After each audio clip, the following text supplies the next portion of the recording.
Hayden Garry. Okay.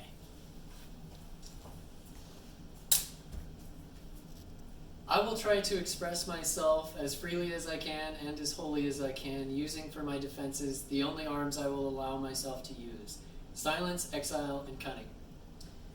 This quote from James Joyce's novel, A Portrait of the Artist as a Young Man, is a good introduction to who I am, because I am a creative and skeptical individual who loves traveling, reading, and music.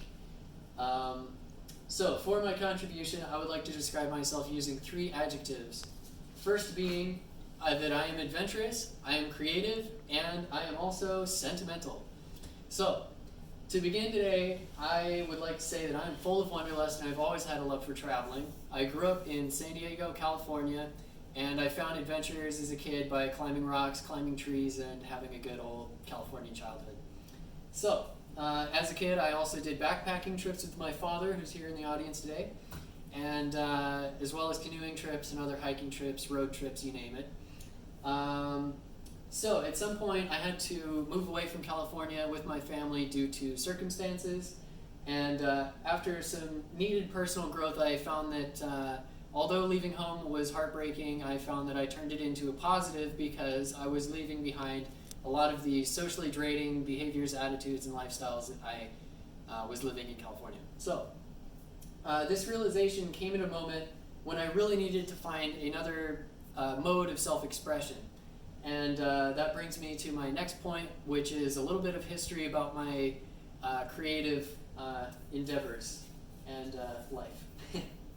So, that being said, I remember begging my parents for a guitar ever since I was probably 6 years old, and since I had a vaguely sober understanding of what Woodstock was about, and hippies and rock and roll and the likes. So, it took another few years before I really eroded my parents down enough to make them buy me a guitar for Christmas as a kid.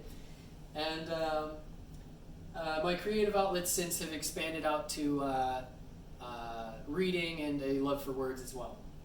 And I was a pretty sneaky kid, so while my parents wouldn't let me read fun, spooky stuff like Stephen King, I would disguise what I was really reading with more clean material when I was really reading something like It, or when I was a little older, Fear and Loathing in Las Vegas by Hunter S. Thompson, among other names. But that brings me to my final point about sentimentality and its relationship to my love for words, which also comes from a place of open-heartedness for other people, and I love to see the collective efforts of people trying to synthesize life into art, music, and words and such.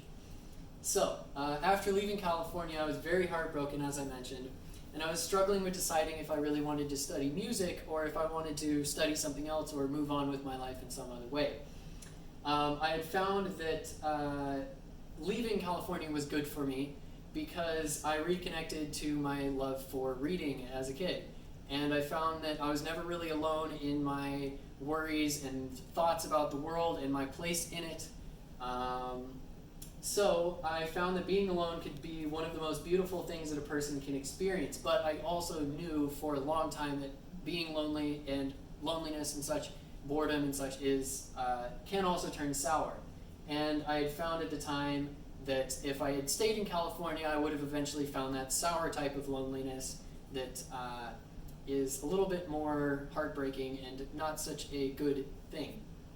So that brings me to my conclusion, and I hope that I have expressed some of my creative side, and I hope that maybe something that I've said has spoken to the sentimental adventure within you.